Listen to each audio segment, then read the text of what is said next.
Hello and welcome to Musings and Monologues.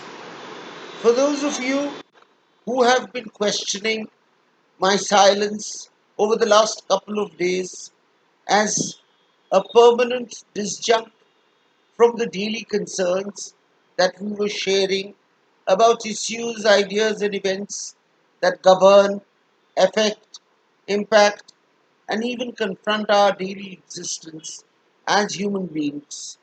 Let me assure you, it was nothing more than a caesura or a meaningful pause, posing at the belligerent attacks on various individuals across the world, especially brought into focus after the death of George Floyd, the murder of George Floyd by a policeman in Minnesota City, in Minneapolis district of the United States.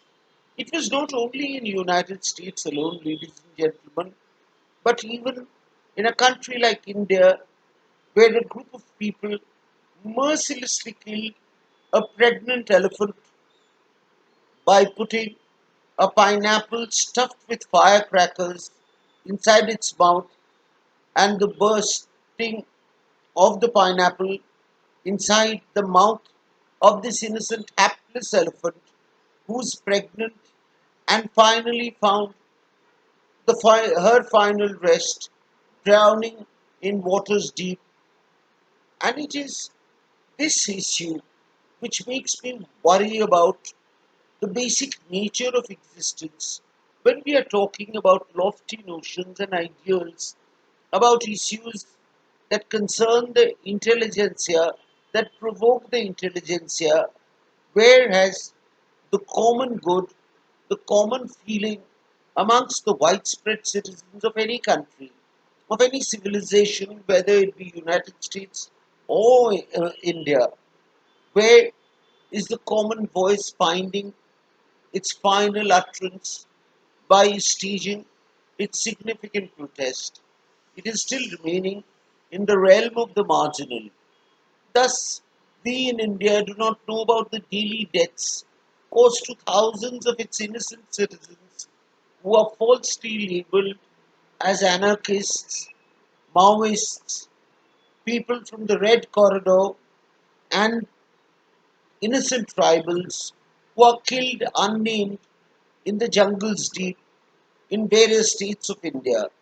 That is in itself a major issue. Unfortunately, the mainstream Indian media, unlike its American counterpart, does not focus, for even dramatic effect America does that, maybe so, but it actually brings to attention not only a George Floyd or a Ahmed Abri or an Amy Cooper, all blacks killed by the racial prejudice that still exists in America after so many years of the Civil War and the piety espoused by Abraham Lincoln. In the 20th century, there have been so many notable deaths in America, especially the death of Martin Luther King Jr., who espoused the cause of racial equality.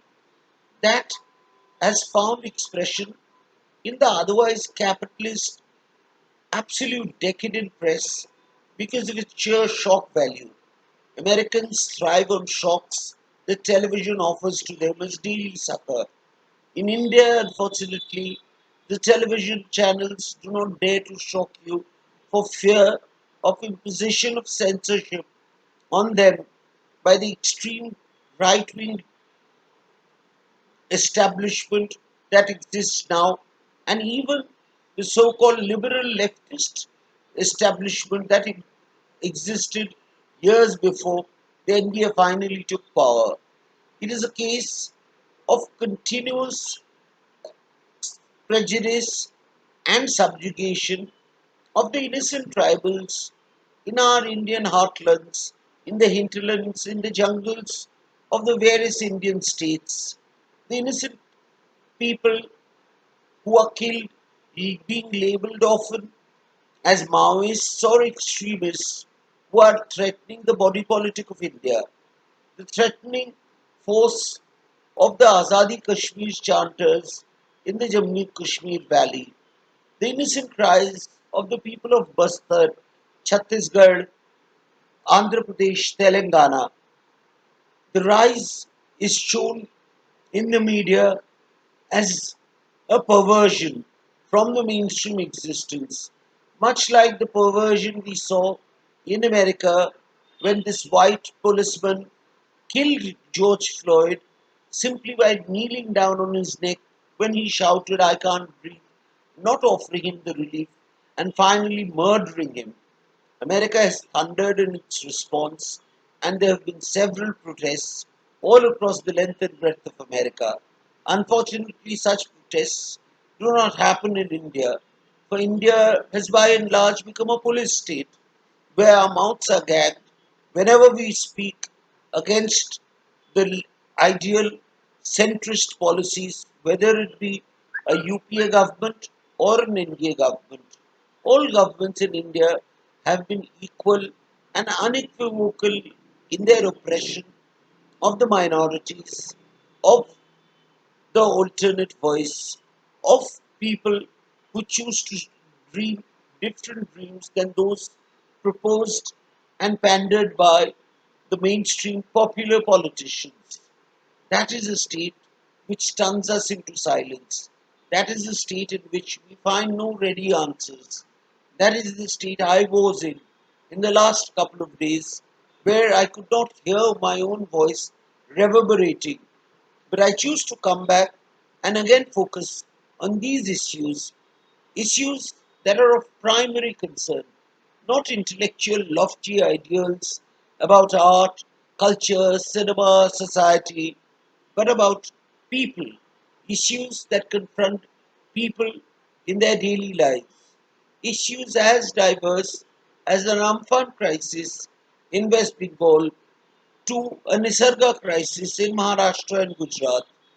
We need to focus continuously on these aberrations that affect us, aberrations human or nature, aberrations that concern the individual as well as the society at large, aberrations to which you should find a voice to protest against. That is the voice I hope all of you are empowered with, and may you all come to a resolution that you shall also express your anger at this gross injustice that the world is facing at large. That is the thought I choose to leave you with this afternoon. I hope you have a more meaningful day ahead and think about what I have proposed.